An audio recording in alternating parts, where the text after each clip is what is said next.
We'll be here in Williamsburg at a gallery looking at a Second Life project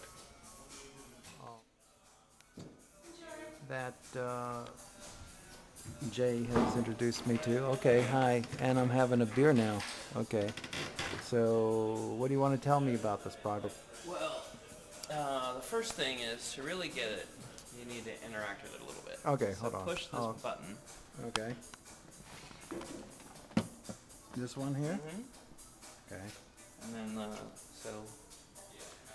And then what am I doing? well, you're moving around. Oh, okay, okay. So Yeah, this see? is like, oh, okay. So it's an interactive project. Okay, it's in Second Life, right? Mm-hmm. All right, okay. So who is this? Is Monet? This is Monet. He's a project Saboteur? Okay, okay. And he, basically, let's see, if we go up a little bit here, we can zoom out. So that's the tower. And you see that it says Brooklyn is watching. And right now, Brooklyn is watching, right? yeah, right now it's been wrapped by one of the artists. See all this green stuff, this green glowing stuff? An artist put that around the tower. Okay. So it normally doesn't look like, usually it looks like this. Okay. See? So basically what we've said is, to people in Second Life, we've said, Right. if you put something in this space, Right. people in Brooklyn will be looking at it on a giant screen. Really? Yeah.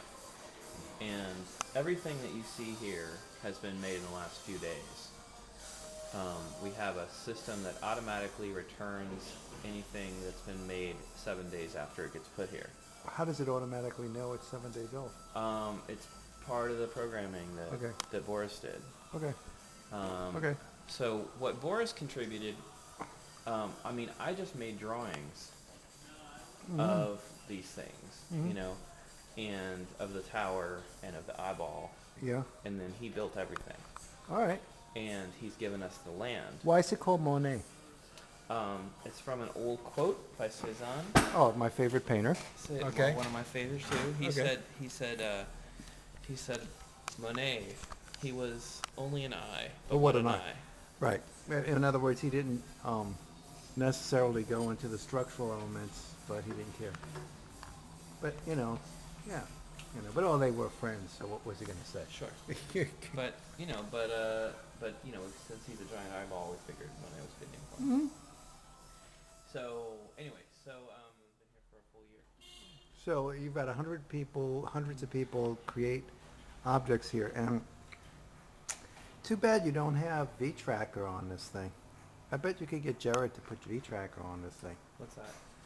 The analytics package that he's developed, analytics platform, and also the advertising platform that he's developed, an in-world advertising platform and metrics around it. Well, Boris has got some kind of metrics system. It's not like his. It's not like Jared's though. Yeah, I don't know. I mean, that stuff is all over my head technically. You know. Does he know how many people have come to this thing? He does. He's given us some really good stats on that.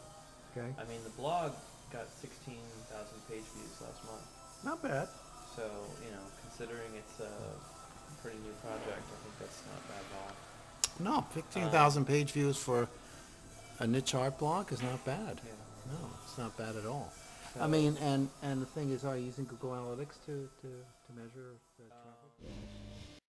I just, talk a little bit about, the fact that the artists are, so we're talking to Jay. Yeah. Jay, what's your last name again? Van Buren. Van Buren, right?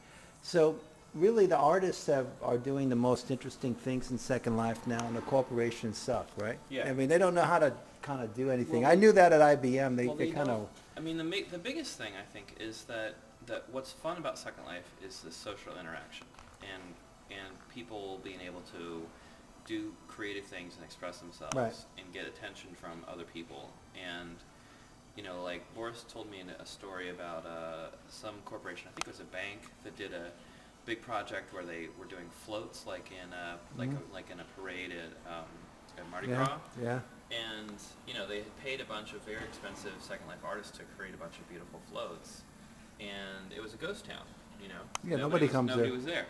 If they had spent the same money having a contest, like a float contest, I mean, the reason the reason that the parade is fun for the people in the real world is that, you know, every year it's like, who's gonna outdo who, you know, who's gonna win, Right. you know, and that's the participation that makes it exciting. Right, right. Same thing would be true in Second Life. You know, it would be exciting if you were having different people try to compete to make something interesting. Right. Well, I think you guys have an opportunity again to probably have a second chance. Now that fuel prices are going up and it's becoming so expensive to travel. Yeah, well, and also, I mean, I just think that as an art form, you know, as a potential medium, basically, Second Life, that had this people have barely scratched the surface of what it's capable of. And I think that, you know, the most interesting stuff is yet to be done, and, you know, part of what this project is about is trying to, you know, just sort of setting up an environment where artists can get some attention from people in Brooklyn. Because there's a unique audience here in New York City. There's a really great audience for art, because there's a bunch of people, a very large number of people who are excited about new things, who are looking for new things. Tell an art crowd in New York, you're going to see something you've never seen before. You're going to see something that you've never heard of. Right. And they're all over it. That's not true of people everywhere in the world. No. You know, I mean, I grew up in Kansas. A lot of people there, if you told them they're going to see something that they've never seen before and never heard of, would be scared and wouldn't want to go. Right. So you know, so this we're taking in this project basically. I like this chair here. It's sticking in the seat. Yeah, that's funny. In this project, the content of the project for the artists in Second Life is the audience here in the gallery. And for the audience here in the gallery, the content of the project is the stuff that the people in Second Life are creating. Okay. Now,